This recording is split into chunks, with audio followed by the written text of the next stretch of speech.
장학위원회 수고가 많습니다. 우리가 이제 시작하는 단계라서 여러 가지 부족한 부분도 많이 있지만 여러분 격려해 주시고 또 기도해 주시고 하나님의 복을 잘 흘려보내고 또 다음 세대들이 잘 세워질 수 있도록 우리 자녀들이 이렇게 교회에서 격려해 주고 또 이렇게 더 신앙생활 잘 할 수 있도록 우리가 이렇게 힘을 주고 격려해 주면 얼마나 우리 다음 세대들이 힘이 날까요? 그래서 여러분들 이 귀한 장학 사역에 많이 좀 동참해 주시고 또 헌신해 주시고 하나님께서 그런 마음을 주실 줄로 믿습니다. 우리 한번 기지개 쭉 한번 펼까요? 또 항상 식사하면은 졸려워요. 당연한 거죠. 좀 허리도 흔드세요. 허리 흔들고 이렇게 어깨도 흔들고 목도 흔들고. 감사합니다. 하랑이 오늘 생일이야? 하랑이 생일 축하해 하랑아. 하랑이 생일 맞았는데 또 이렇게 장학금도 받고 장학생도 되고. 하랑이 너무 착한 것 같아. 굉장히 착해요. 감사합니다. 우리가 인생 살아가다 보면요 이렇게 궁지에 몰리고요 위기를 만날 때가 있습니다. 오늘 다윗처럼 그럴 때가 있어요.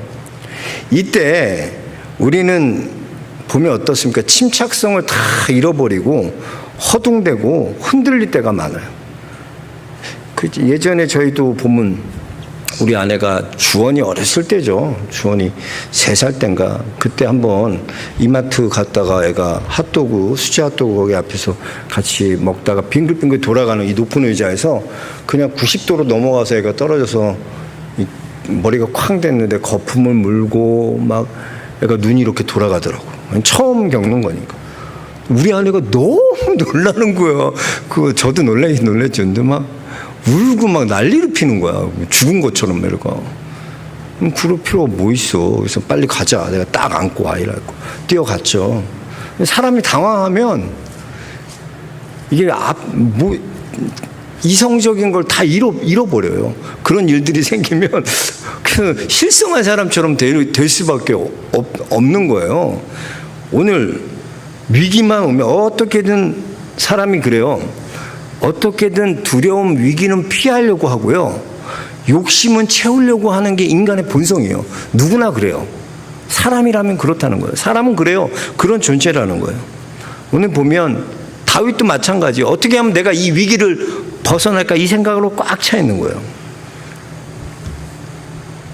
다윗이 여러분 어떤 사람이에요? 다윗은요. 이스라엘의 모든 사람들이 블레셋 그 골리앗에게 발발발발 한 달 동안 떨고 있을 때 이 다윗이 용감하게 소년 다윗이 나가서 물맷돌로 다윗이 탁 쳐주고 그래서 보면 블레셋에서도 유명한 노래가 있잖아요. 다윗이 죽인 자는 천천히요. 사울이 죽인 자는 천천히요. 다윗이 죽인 자는 만만이더라.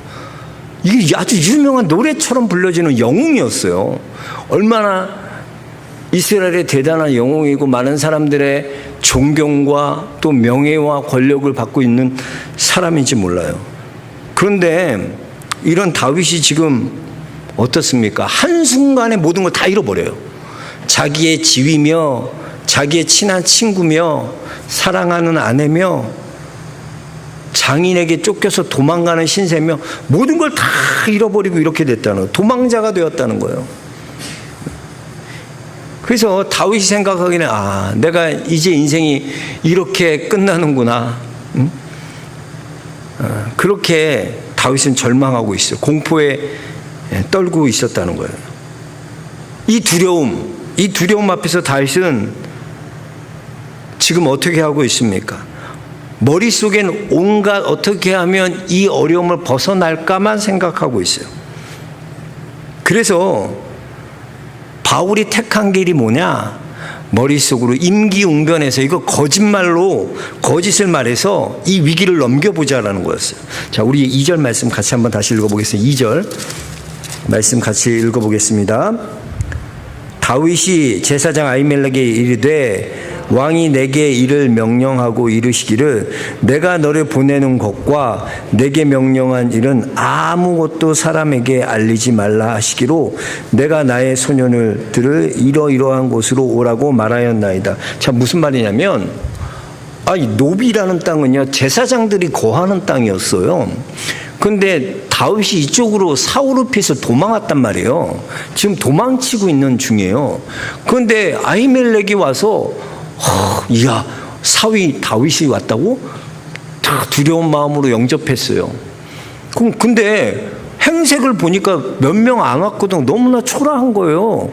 급하게 헐레벌떡 왔는지 도망왔는지 딱 보기도 알 수 있는 거예요. 그래서 아히멜렉 이상하게 어떻게 혼자 오셨습니까? 이해가 안 가는 거예요. 왜?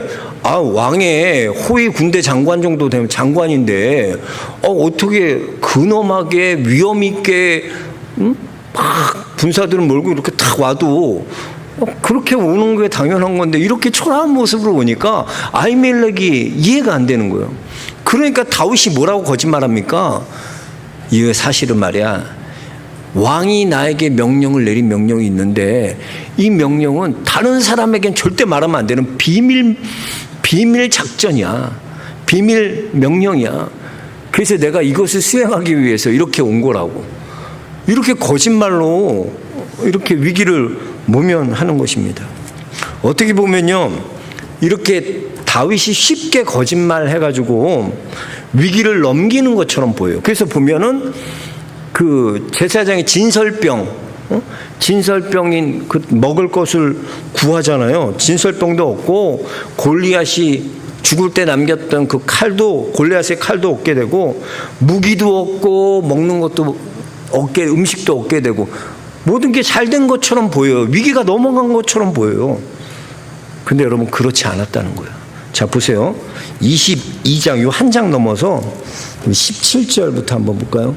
22장 17절부터 19절까지 한번 볼까요? 자, 17절부터 시작. 왕이 좌우의 호위병에게 이르되 돌아가서 여호와의 제사장들을 죽이라. 그들도 다윗과 합력하였고 또 그들이 다윗이 도망할 것을 알고도 내게 알리지 아니하였음이라. 왕의 신하들이 손을 들어 여호와의 제사장을 죽이기를 싫어한지라. 왕이 도액에게 이르되 너는 돌아가서 제사장을 죽이라 하매 에돔 사람 도액이 돌아가서 제사장들을 쳐서 그날에 세마포 에봇 입은 자 85명을 죽였고 제사장들이 성읍 롯에 남녀와 아이들과 젖 먹는 자들과 소와 나귀와 양을 칼로 쳤더라. 참 얼마나 끔찍합니까? 그 놋땅에 있었던 85명의 제사장들이 이 다윗의 거짓말 때문에 다 죽게 되는 거예요. 예? 여러분 그렇습니다. 두려움 때문에 그 두려움을 어떻게 하면 모면할까 하는 거짓말로 시작된 거짓말 통해서 이런 끔찍한 죄도 없는 놋땅의 제사장 85명이 그렇잖아요. 제사장 죽인다는 게 여러분 얼마나, 그러니까 병사들도 죽이라 그래도 못 죽여요. 왜? 하나님의 종을 어떻게 내가 칼로 죽여? 무슨 벌을 받으려고 그렇게 생각하는 거예요. 이 도액이 근데 죽이는 거예요. 사울의 목자는 도액이 다 죽이는 거예요. 그래서 사람이 거짓말하면 위기를 넘기는 것처럼 보이고요. 거짓말하면은 어떻게든 잘 된 것처럼 보이지만 결과적으로 보면 이 다윗의 이 거짓말로 인하여 욥당의 85명의 제사장들이 다 죽고 거기 있는 남녀, 종들, 또 가축들이 다 죽게 되는 끔찍한 일이 결과가 얻게 되었다는 거예요. 자, 다시 20장으로 와서 자, 이제 음식을 얻는 걸 보겠습니다. 20장 6절 한번 같이 읽어볼게요. 제사장이 그 거룩한 떡, 진설병이죠, 주었으니 거기는 진설병 곧 여호와 앞에서 물려낸 떡밖에 없습니다. 이 떡은 더운 떡을 드리는 날에 물려낸 것이더라. 자, 이렇게 떡을 얻게 됐어요. 진설병을 얻게 됐어요. 그리고 또 7절에 보면 그날에 사울의 신하 한 사람이 여호와 앞에 머물러 있었는데 그는 도액이라. 이름하는 에돔 사람이요. 누구다? 사울의 목자장이다. 그러니까 지금 이 사울의 신하 하나가 거기 있었어. 스파이처럼 하나 있었어. 근데 그게 누구였냐? 사울의 목자장 도액이었어요. 그러니까 도액은 이 모든 것을 지금 다 듣고 보고 있죠. 그렇죠? 다 보고 있죠. 다시 22장으로 넘어가 봐요. 자, 22장 넘어가 보면 자, 22장 22절 같이 한번 읽어보세요. 다윗이 아비아달에게 이르되 그날에 에돔 사람 도액이 거기 있기로 그가 반드시 사울에게 말할 줄을 내가 알아. 자, 보세요. 도액을 보고 다 알고 있었다니까요, 다윗은요. 그리고 보세요. 내 생명을 내 아버지 집의 모든 사람 죽은 것이 누구 탓이다? 나의 탓이다. 다윗은 다 그렇게 될 줄 이미 알고 있었어요. 자기가 거짓말하면 이런 결과를 얻고. 그래서 사울의 이 목자장 도액이 거기에 탁 껴서 다 이 지금 다윗의 하는 모든 행동들을 다 보고 듣고 있는 거예요. 자, 넘어와서 보면 이제 8절에 보면 또 거짓말이에요. 우리 21장 8절 한번 같이 봅시다. 다시 아히멜렉에게 이르되 여기 당신의 수중에 창이나 칼이 없나이까? 왕의 일이 급함으로 내가 내 칼과 무기를 가져오지 못하였나이다 하니 또 거짓말하잖아요. 그러니까 자기가 급하게 와서 지금 무기 못 챙겨온 거다. 혹시 여기에 내가 싸울 수 있는 무기가 있냐? 칼이나 창이 있냐고. 근데 오늘 좀 이상하지 않아요? 다윗이 이렇게 말하는 게 이렇게 허둥대는 모습이 너무나 이 골리앗과 싸울 때 다윗과 지금 이 모습은 너무나 믿기지 않는 다른 사람인 것처럼 보여요. 보세요. 17장 사무엘상 17장에 보면 다윗이 나갈 때 뭐라 그럽니까? 골리앗이 너는 칼과 창과 단창으로 내게 나아오거냐? 나는 만군의 여호와의 이름 곧 내가 모욕하는 이스라엘 군대 하나님의 이름으로 내게 가노라 그랬어요. 다윗은 그때는 뭘 갖고 나가요? 전쟁터에 창칼 갖고 나오지 않아요. 그거는 블레셋 사람 골리앗이나 갖고 나오는 거지. 나는 뭘 갖고 나가겠다는 거예요? 만군의 여호와의 이름으로 내게 가노라. 그랬던 다윗이잖아요. 근데 지금 여기서는 뭘 찾고 있어요? 뭐 달라는 거예요? 칼과 창이냐는 거예요. 사람이 이래요. 당황하고 당황하셨어요. 보이스피싱 당하면 나 진짜 보이스피싱 신기하대. 근데 그게 진짜 혹하게 그렇게 들린대. 그래서 할머니들 이렇게 나이 드신 분한테 막 울면서 그렇게 나 끌려 있다고 잡혀 있다고 그러면 그게 내 딸인 것 같고 내 아들인 것 같아. 그렇게 당하잖아. 사람이 그래서 당하는 사람은 왜 저런 보이스피싱 당하냐고. 좀 이양 당해봐 말도 안 되게. 근데 의사도 당하는 거 봤고 은행 직원도 당하는 거 봤고 보이스피싱 그래 사람이. 보면 그래요. 이게 이런 걸 다윗이 왜 이렇게 행동하지? 이해가 안 될 정도로 왜 칼과 창을 찾지? 골리앗과 싸울 때도 만군의 여호와의 이름으로 나갔던 믿음의 용사인 다윗이 왜 이렇게 됐을까요? 다윗이 이렇게 된 이유가 뭘까요? 다윗이요, 두려움에 사로잡히니까 사람이 이렇게 되는 거예요. 두려움에 사로잡히니까요, 자기 힘으로 싸워야 된다고 생각하는 거예요. 왜 자기 힘으로밖에 싸울 수 없냐? 하나님이 안 도와주시는 것 같거든. 지금까지 골리앗을 물리치고 승승장구할 때는 다 뭐예요? 하나님이 도와주신 걸 경험했어요. 함께 하신 걸 경험했어요. 근데 보세요. 하나님이 함께 하시는데 왜 이런 억울한 누명을 써요? 왜 사울이 자기를 죽이려고 해요? 난 사울한테 잘 보이려고 블레셋 사람 표피를 200개나 바치고 왕에게 더 잘하려고 그러고 수금을 들어서 왕의 그 악귀들을 다 쫓아주고 그렇게 했는데 내가 이렇게 했는데 왜 이런 어려움 당해야 되냐는 거죠.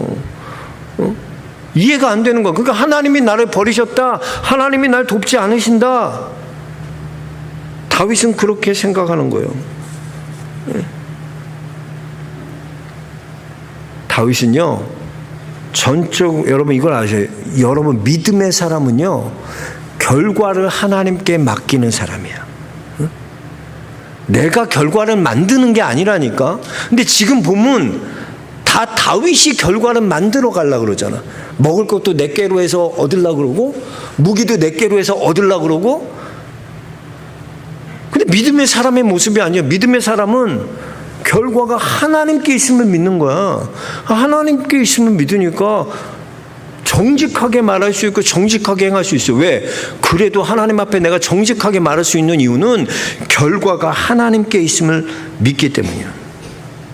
다윗은 그 하나님을 신뢰하지 못한 거야. 이 두려움이 엄습하니까 다윗도 이렇게 돼요. 여러분, 다윗도 이렇게 되는데 여러분이라고 안 그러겠어요?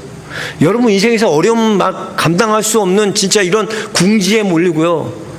그럼 거짓말 한다니까요. 우리도요. 정직하게 말 못한다니까요. 그리고 우리 말해, 이건 선의의 거짓말이야 라고 말해. 근데 여러분, 믿음의 사람은 이거 알아야 돼요. 결과가 하나님께 있습니다.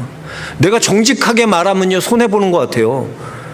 내가 정직하게 살면 불이익 당하는 것 같아요. 그러나 그렇지 않아요. 하나님께 결과가 있는 사람은 하나님이 책임져 주십니다. 아멘. 내가 정직하게 행할 수 있는 이유는 하나님께 결과가 있음을 믿기 때문이에요. 다니엘 보세요. 성경에 보면 다니엘에서 6장에 보면 왕의 조서의 도장이 딱 찍혀요. 다니엘이 얼마나 총명했냐면 이 전국의 총리 중에 6총리 중에 하나로 들어갔어요. 근데 보니까 다니엘이 너무 똑똑하고 너무 사랑받거든, 느부갓네살한테. 그러니까 어떻게든 이 사람이 직장생활 해보면 알 거예요. 누가 이렇게 특출나고 누가 사랑받고 누가 인정받는 사람이 있으면 어떻게든 그 사람 꺾고 그 사람에게 나쁜 점, 결점을 보여주고 나쁜 보고를 하고, 그게 사람 심리야. 그래서 자기가 올라가려고 그러는 거.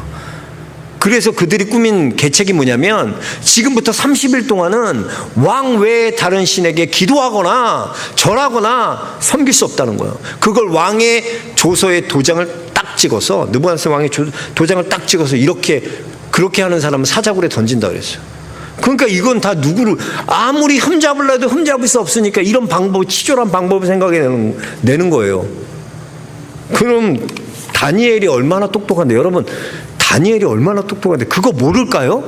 그들의 계략을 모를까요? 다 알아요. 근데 다니엘이 어떻게 하고 있어요? 다니엘이 집에 들어가서 창문을 열고요, 예루살렘을 향하여 하루에 3번씩 하나님 앞에 전에 하던 대로 하나님 앞에 감사하고 기도했더라 그래요. 그게 이해가 되냐는 거예요. 왕의 조서에 도장이 딱 찍혔어요. 그러면 죽을 거나 사자굴에 던져질 걸 알아요, 뻔히 모르는 게 아니에요. 그럼에도 불구하고 다니엘은 전에 하던 대로 하나님 앞에 기도한다니까. 왜 그렇습니까? 결과가 느부갓네살 왕이 결과가 느부갓네살 왕에게 있는 게 아니라는 거예요. 왕의 조서에 결과가 있는 게 아니라는 거예요. 사자굴에 끌려갈지라도 나는 구원의 하나님, 결과, 나를 이끌어 가시고 구원하실 그 하나님을 나는 믿는다는 거예요. 그러니까 담대하게 정직하게 행할 수 있죠. 생각해 보세요. 우리 같으면 좀 어떻게 기도해도 되죠. 근데 어떻게 기도할 것 같아요, 여러분? 문 다 닫고 입을 뒤집어 쓰고 아무도 못 듣게 그렇게 기도하지 않을까, 우린요? 알면 안 되고 사자굴에 들어갈 건데 기도는 해야 되잖아. 그건 알잖아. 그럼 떳떳하게 못 한다니까. 우리가 그래. 연약해갖고 입을 딱 뒤집어 쓰고 숨어서 기도. 하나님, 내가 그래도 기도합니다. 이러면서 기도할 거야. 근데 하나님 앞에 정직하게 행하면 결과가 하나님께 있어요. 아멘? 두려워하지 마세요. 여러분, 하나님 앞에 정직하게 믿음으로 행할 때 하나님께서 여러분은 결과에 하나님께서 책임져 주십니다. 결과는 하나님의 손에 있습니다. 그 하나님을 붙들고 나아가는 믿음의 성도들 모두 되시기 주의 이름으로 축복합니다. 그래서 또 이렇게 보면 다윗이 두려움에 쌓이니까, 사로잡히면 어떻게 되니까 분별 없이 행동해요. 그러니까 하지 말아야 할 행동들을 하게 된다는 거죠. 우리 볼까요? 10절 말씀 한번 보겠습니다. 10절, 21장 10절 같이 읽어보겠습니다. 그날에 다윗이 사울을 두려워하여 일어나 도망하여 가드 왕 아기스에게로 가니 그랬어요. 자, 또 12절도 보세요. 다윗이 이 말을 그의 마음에 두고 가드 왕 아기스를 심히 두려워하여 그랬어요, 여러분. 그러니까 다윗을 보면 분별 없이 행동하는 게 뭐예요? 사울을 두려워하기 때문이야. 그래서 잔머리 굴리니까 하나님 의지하지 않으니까 다윗이 어떻게 하냐니까 사울이 보이지 않는 곳으로 가면 된다고 생각해. 근데 그게 어디예요? 블레셋 가드로 가는 거예요. 아기스한테 가는 거예요. 블레셋. 이게 말이 돼요, 여러분? 다윗이 블레셋 골리앗을 죽인 사람이에요. 근데 거기에 도망간다는 게 여러분 말이 됩니까? 사울 때문에? 우리가 봐도 상식적이지도 않고 납득되지 않은 지금 분별 없는 행동을 다윗이 하고 있는 거예요. 왜? 사울만 피하면 된다는 그 두려움 때문에. 그리고 여기 어디에도 봐도요, 다윗이 하나님 앞에 구했다, 기도했다라는 말이 이상하게 여기 하나도 안 나와. 그렇지 않아요? 그런 위기에 있으면 믿음의 사람이 뭐 할 것 같아? 우리 같으면 기도할 것 같은데 다윗이 기도했다, 하나님께 구했다는 말이 한마디도 안 나와요. 여기 보면. 그 다윗이 이런 위기를, 그래서 말도 안 되는 그런 짓을 지금 하는 거야, 아기스. 제가 보면 참 안타까운 게 하나님의 사인을 못 읽어. 우리가 하나님께서 내게 주시는 사인이 있거든. 이게 그냥 된 게 아니라 영적인 사인인데 믿음을 가진 사람들, 하나님을 믿는다고 말하면서도 둔해 있어. 분별력이 없는 거야.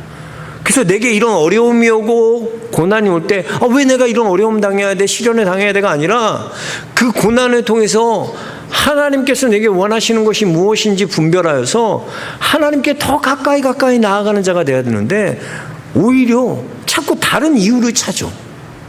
이유 없는 무덤 있어요? 우리는 어떻게든 이유를 깨맞추려고 그래. 그래서 우리의 이성으로 생각으로 이유를 찾아내. 이것 때문이야, 뭐 때문이야. 하나님 앞에 나가질 않아. 참 안타까운 거죠. 그런 어려움 가운데 여러분 분별력 있게 행동하길 주의 이름 축복합니다. 그게 뭐야? 기도하는 거예요. 여기 다 보면 다윗이 기도했다는 얘기가 하나도 없어요. 그러니까 아기스 왕한테 가갖고 미친 척하지. 다윗이 어떤 사람이에요? 블레셋 그 골리앗을 죽인 영웅인데, 이스라엘 영웅인데, 근데 거기서 보세요. 침을 질질 흘리면서 수염을 침 질질 흘리면 미친 사람처럼. 다윗이 살려고 얼마나 부끄럽습니까? 잠언 29장 25절에 이렇게 말씀합니다. 사람을 두려워하면 올무에 걸리거니와 여호와를 의지하는 자는 안전하리라. 아멘. 여러분, 하나님을 의지하는 자는 어떻게 한다고요? 안전하리라. 여호와를 의지하는 자는 안전하리라. 사람을 두려워하면 올무에 걸리게 되어 있고 여호와를 의지하는 자는 안전하리라 라고 말씀하고 있습니다. 그래서 여러분, 영적인 분별력을 갖고 있는 사람은 어려움 만나고 시련을 만나면, 고난을 만나면, 두려움 만나면 어떻게 행동하나? 그 두려움 가지고 하나님 앞에 나아갑니다. 그 두려움 가지고, 문제를 가지고 하나님 앞에 기도합니다. 나를 진정으로 도우실 수 있는 그 주님 앞에 무릎 꿇어야 되는 거예요. 주님, 우리를 불쌍히 여겨주옵소서. 주님, 우리를 긍휼히 여겨주옵소서. 모든 문제가 하나님이 우리를 긍휼히 여기시고 불쌍히 여기시면 문제가 해결되잖아요. 그러니까 하나님께 있는 건데, 결과가. 여러분, 우리의 문제, 우리의 앞날 내가 결정하려고 하지 마세요. 결과는 하나님께 있는 거예요. 하나님께 있는 거예요. 하나님의 일하심을 믿고 그 하나님께서 온전히, 그 하나님께 온전히 내 삶을 맡겨드리는 것. 내 짐을 여호와께 맡기라, 그가 돌보시리라. 하나님이 돌보세요. 맡기는 만큼 하나님이 돌보세요. 하나님 앞에 전적으로 하나님을 의지하는 대책 없는 사람은 전적으로 하나님이 대책이 돼주세요. 이게 신비야. 우리 아버지 보면 참 대책 없는 사람이거든. 삶이 대책이 없어요, 보면. 내가 보면 목회봐도 저렇게 하면 목회하면 안 될 것 같거든. 그래도 사람이 생각을 하고 살고 머리를 굴리고 뭔가 이렇게. 우리 아버지 보면은 대책 없이 목회했어요. 대책 없이 사니까 하나님이 대책이 돼주죠. 그게 신비더라고. 꼭 얘기해 주는 게 아버님 말씀하시는 거야. 내가 대책이 아니에요. 내 능력, 내 힘, 내 대책으로 살 수 있는 게 아니야. 우리가 대책이 없을 때 하나님만 의지할 때 하나님은 우리의 대책이 되주심을 믿으시길 축복합니다. 그 하나님을 경험하고 누리세요. 오늘 다윗을 통해 하나님께서 우리에게 주시는 교훈은 여러분 두려움 만날 때 사람 보고 사람 의지하는 사람, 사람 보는 사람은 올무에 꼭 걸려. 그러나 여호와를 의지하는 자는 안전하리라. 결과는 누구에게 있다? 하나님께 있다. 내가 결과 만드는 자가 아니라니까. 그래서 우리가 결과가 하나님 손에 있는 걸 믿는 자는 정직할 수 있어. 단순간에 거짓말에서 위기 모면하지 않아요. 정직히 행해도 하나님 불이익 안 당하게 하시고 하나님께서 건져주시고 하나님께서 여러분에게 행해 주실 줄 믿습니다. 그 하나님을 신뢰하고 그 하나님 바라보고 그 하나님 믿는 믿음의 길 걸어가시기 주의 이름으로 축복합니다. 하나님 감사합니다.